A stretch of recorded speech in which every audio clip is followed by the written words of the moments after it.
Ya, dari sekian banyaknya request dan pertanyaan, banyak juga yang penasaran mengenai bagaimana sih caranya kita membuat bentuk atap rumah gadang ya, atau rumah tradisional khas Minangkabau, yang dimana bentuknya memiliki keunikan yang sangat khas dan memiliki kerumitan tersendiri. Dan tentunya juga ini menjadi kebanggaan ya bagi kita warga Nusantara. Kita memiliki suatu warisan nilai budaya yang cukup membanggakan dan ya pastinya memiliki nilai-nilai filosofis tersendiri. Oke, bagaimana membentuk atap seperti ini di Revit?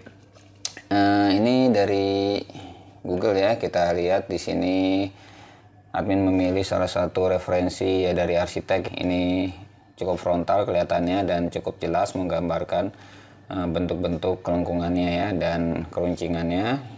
Jadi gambar ini kita save aja sebagai referensi untuk kita buat di Revit. Ini admin sudah nge-save di sini. Kita buka file baru, new, template-nya pilih arsitektural aja. Oke. Oke, karena tadi kita punya referensi dari tampak depan, kita buka tampak depannya yang biasanya di south ini. Saya klik kanan, saya rename dulu tampak depan. Bentar, saya klik 2 kali di sini dan filenya saya buka lagi. Ini ada 2, saya klik tahan, arahkan ke layar Revit. Nah, saya klik di sini dan pertama-tama kita harus skalain dulu supaya dia sesuai dengan skala yang real. Nah, dengan untuk skalanya ini kita harus mengira-ngira atau kita harus mengetahui kira-kira lebar rumah gadang ini berapa. Kalau admin perkirakan ini sekitar antara 25 ya sampai 30 meter. Anggaplah misalnya 25 meter. Oke, gambar image ini saya klik dan saya scale aja menggunakan scale ini. Oke, misalnya saya ambil di sini, klik di sini, terus saya klik di ujung satunya lagi. Ini baru 17 meter ya, saya klik, saya arahkan ke kanan lagi dan saya ketik angka 25.000. Di sini admin menggunakan milimeter. Nah, jadi inilah 25 meter di sini. Oke, jadi supaya proporsional memang kita harus menyertakan gambar JPEG ini. Lalu langkah selanjutnya adalah ini karena atap ini memiliki banyak bidang yang bertumpuk dan masing-masing bidang memiliki ketinggian tersendiri ya dan posisinya sendiri, kita perlu menggunakan grid. Saya ambil aja grid. Misalnya untuk ujung ini ya. Oke, saya klik di sini, arahkan ke bawah sini. Nah, ini grid 1. Escape, saya klik untuk saya copy. Klik copy ini. Dan di sini ada grid 2 ya.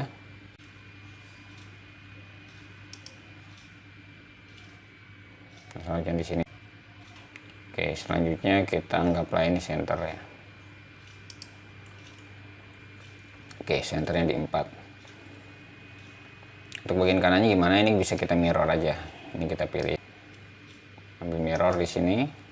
Pilih grid 4. Oke, dia sudah tercermin. Ya mungkin nggak persis banget karena memang ini juga referensinya dari JPEG, nggak masalah.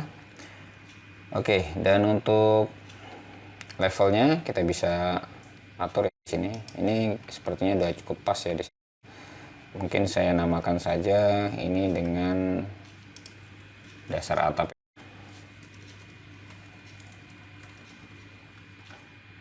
Oke. Dan mungkin saya perlu beberapa level lagi sebagai referensi. Misalnya nah di sini. Oke, mungkin saya namakan dasar atap 2. Dan saya copy lagi untuk bagian puncaknya. Oke, saya pilih puncak yang terendah aja. Oke, mungkin di sini. Mungkin di sini puncak atap. Oke. Dan di sini kalau teman-teman perhatiin masing-masing atap memiliki kelengkungan. Mungkin ini merepresentasikan tanduk kerbau. Dan di sini bukan sembarang kelengkungan, melainkan dia memiliki tingkat kelengkungan yang berbeda. Misal di sini, kalau teman perhatiin, di sini agak curam dan di sini agak landai. Jadi di sini kita tidak bisa menggunakan satu referensi aja, melainkan kita tambah referensi lagi di sini. Kita gunakan ref plane-nya ya. Kita tempatkan ref plane-nya di sini. Nanti kita buat center sini. Oke, untuk senternya saya ambil dimensi aja, aligned dimension, dari sini ke sini ke sini ya, saya taruh sini, saya klik EQ. Nah, ini dia jadi center di antara dua grid ini, grid 1 dan 2. Oke, selanjutnya saya juga bikin ref plane di sini lagi, saya buat center juga. Oke, EQ. Oke, escape. Tadi belum saya namain ya. Klik to name, ini saya klik, misal saya namakan 1A. Dan di sini saya namakan 2A ya. Oke. Nah, ini untuk bentuknya, ini referensinya saya bisa sembunyikan atau dihapus, nggak masalah ya, saya sembunyikan aja.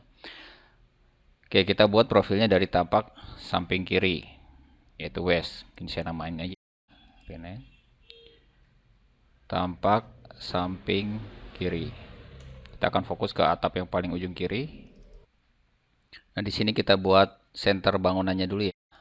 As bangunannya, nah dengan referen lagi, saya gariskan dari sini, kira-kira tengah bangunannya di sini.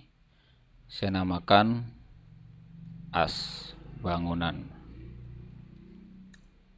Oke, dan saya buat referen lagi di kiri dan kanannya untuk kelebaran atap yang pertama.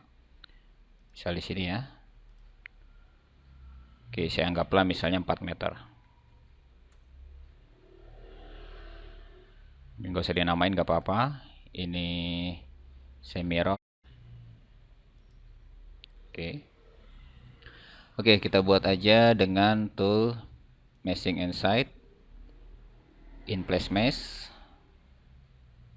Oke, saya langsung buat dengan garis-garis ini ya. Saya pakai arch start and radius ini. Oke, dia minta ref plane-nya. Kalau teman-teman ingat, di paling kiri itu ada grid 1 ya. Saya aktifkan grid 1 untuk puncak atap paling kiri. Dan ini dari puncak atap dia agak naik sedikit. Nah, saya klik di situ dan saya sampai ke dasar atap sini. Saya klik lagi dan saya kasih kelengkungannya. Ya, kira-kira seperti ini ya. Oke, sudah kebentuk. Escape beberapa kali, 2 kali. Saya klik, saya mirror atau MM di keyboard. Ini ya. Oke. Lalu saya buat kurva yang kedua. Nah, saya pindah ref plane. Saya pindah ref plane menjadi grid 1A yang agak ke tengah tadi. Ini saya klik. Oke, saya buat lagi kelengkungannya ya, menggunakan arch lagi. Misal turunnya kelengkungan yang kedua itu misal di sekitar sini. Dari sini. Oke, ini bisa ketemu di sini atau agak turun sedikit. Boleh aja. Nah, misal ya seperti ini. Oke. Escape lagi 2 kali, saya klik, saya mirror lagi. Sini ya. Oke.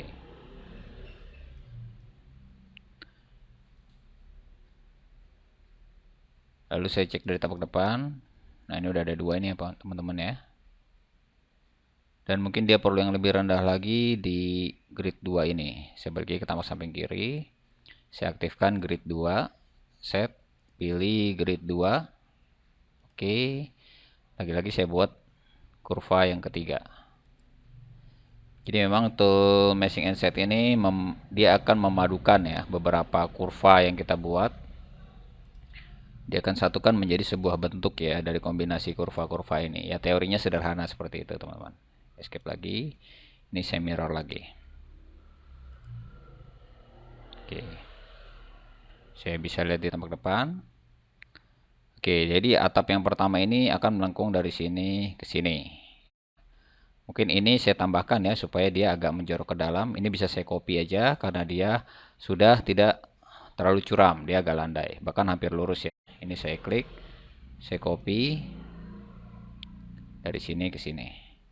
Oke, dia nahan constraint-nya. Constraint saya matikan, arahkan ke sini. Oke, escape, saya cek di 3D.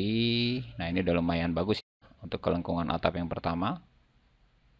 Oh, rupanya ada yang kurang nih. Tadi dia nggak semuanya kena ke copy. Saya klik lagi, tampak depan lagi, copy lagi, constraint-nya saya matikan dari sini ke sini. Oke ya, saya cek 3D. Nah, ini udah oke. Baru kita coba ya. Nah, kita coba ini berhasil atau enggak. Saya pilih semuanya. Saya create form, solid form. Nah, perhatian teman-teman, sudah lumayan berbentuk ya, atap jenis yang pertama ini. Oke, dari tampak depan saya lihat. Ini boleh saya mirror supaya dapat di sebelahnya. Mirror. Pilih grid yang tengah ini, grid 4. Oke ya, sudah kebentuk. Meshing ini kita bisa finish. Mesh contain only mesh geometry, ini nggak masalah. Nanti kita jadikan atap. Jadi ini peringatannya bahwa ini belum dijadikan objek apa-apa, baru objek meshing. Oke, untuk jenis atap selanjutnya bisa kita gunakan langkah yang sama ya. Kita tinggal pakai grid 2 untuk kelengkungan puncaknya, terus grid 2 reference plane 2A, terus grid 3 ya. Selanjutnya seperti itu, dan untuk atap yang tengahnya juga seperti itu lagi. Jadi ada 3 puncak kiri dan kanan. Oke, kita coba aja.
Ya, 3D udah kebentuk. Kalau teman-teman ikutin langkah-langkah yang tadi, tentunya bisa menghasilkan bentuk yang seperti ini.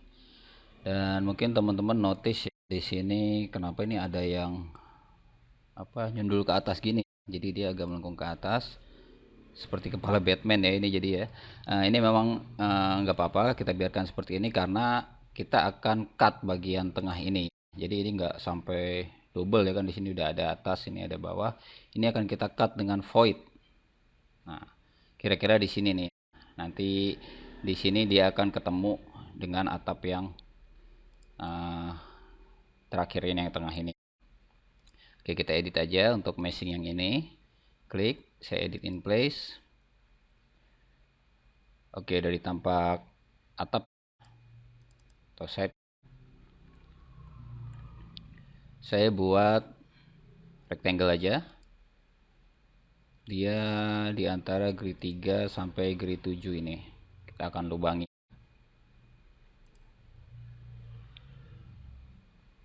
Oke, saya ke 3D. Nah, saya klik ini, langsung saya bikin create form ya. Dan di sini saya pilih void form.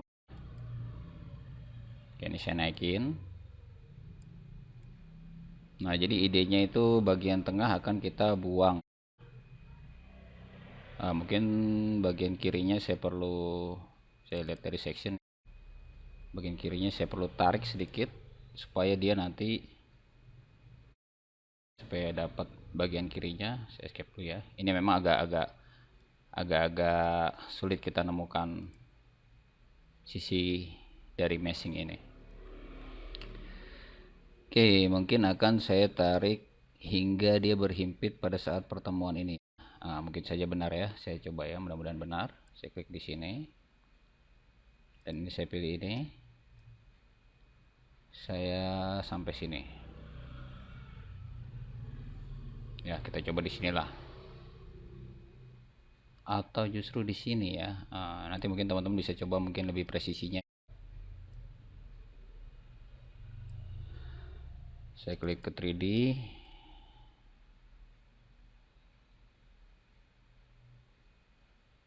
Oke, saya coba buang aja ya dengan cut.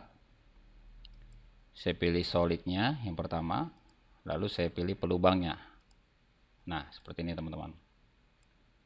Jadi dia sudah kebuang ya. Nah, langkah selanjutnya yang bagian ini kita buang sisi luarnya ini supaya nanti dia nyatu di sini. Finish mesh. Saya edit meshing yang ini, edit in place ya. Saya masuk ke side.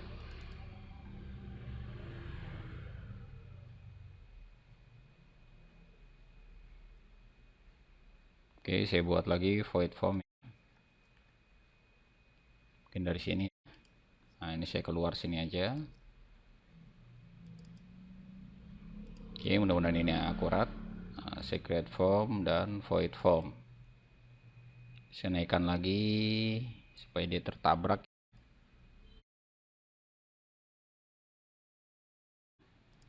Saya cut aja. Oh, dia otomatis nge-cut. Ya, teman-teman ya.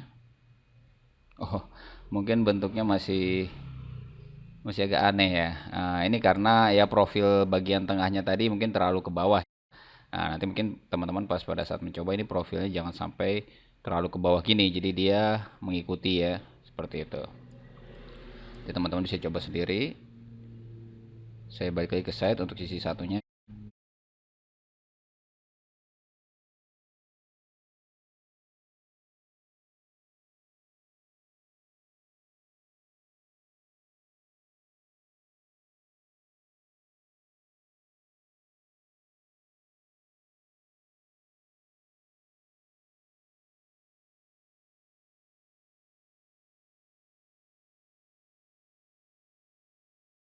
Oke, ini sudah kita cut.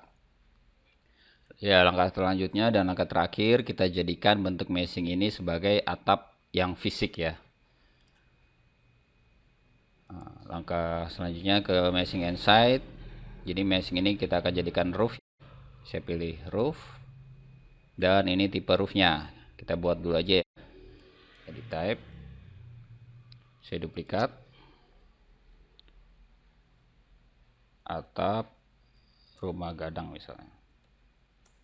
Oke, untuk susunannya mungkin ini gak usah tebal-tebal ya, 100 saja. Dan mungkin teman-teman ada yang lebih tahu ya untuk material penyusun atap rumah gadang ini apa aja. Mungkin bisa bikin yang lebih baik atau bisa di share di kolom komentar ya. Ini saya pilih roof biasa aja, roof tile saya coba. Nah, roofing tile ini.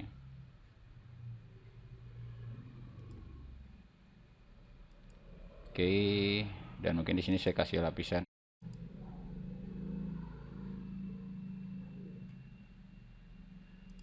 aja, saya duplikat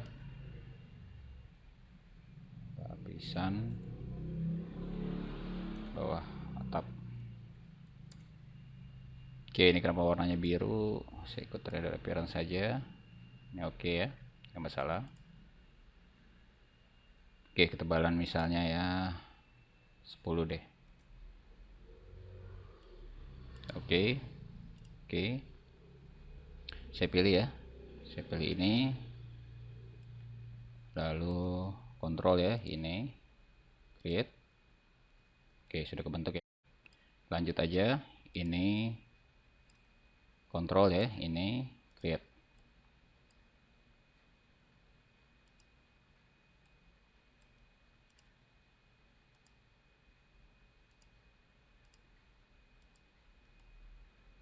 Oke, kelihatan meshingnya masih bertumpuk dengan fisiknya. Saya balikan lagi ke sini, show mesh by view setting. Oke, dia sudah hilang.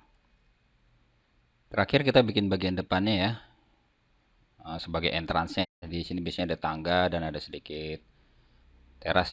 Kalau saya lihat dari referensi, beberapa referensi ya di sini ya. Di sini kelihatan dia lebih maju, tapi bagian bawahnya itu masih lurus selevel.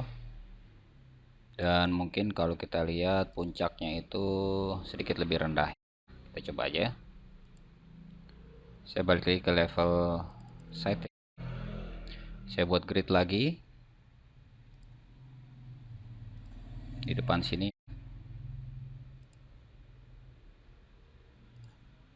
Oke, namanya nggak masalah. Saya kasih dimensi.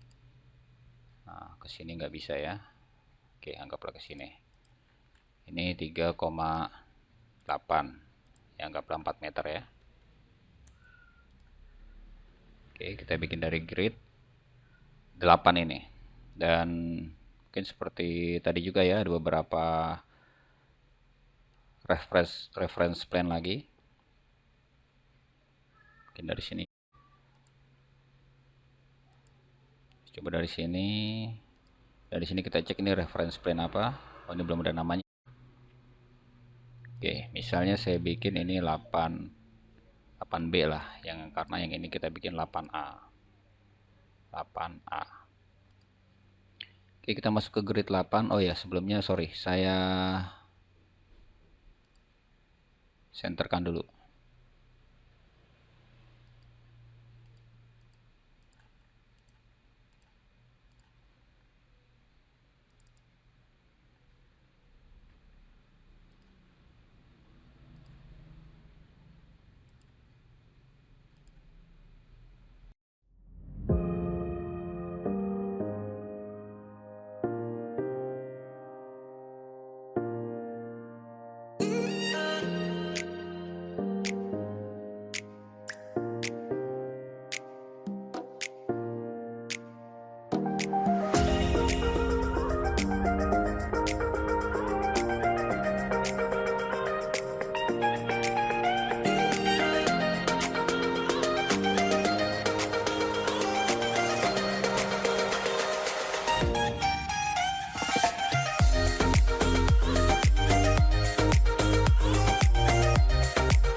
Ya, atap bagian entrance sudah berhasil ya kita buat dengan cara yang kurang lebih sama, hanya berbeda posisinya ya. Posisi hadapnya di sini kita ambil dari tampak depan dan gridnya juga bagian depan.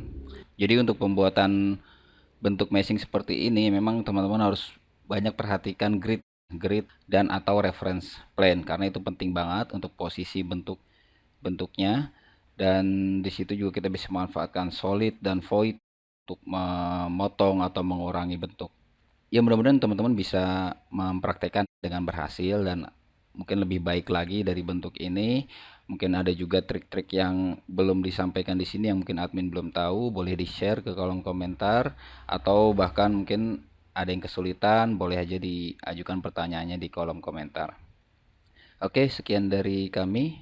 Mudah-mudahan bermanfaat. Salam.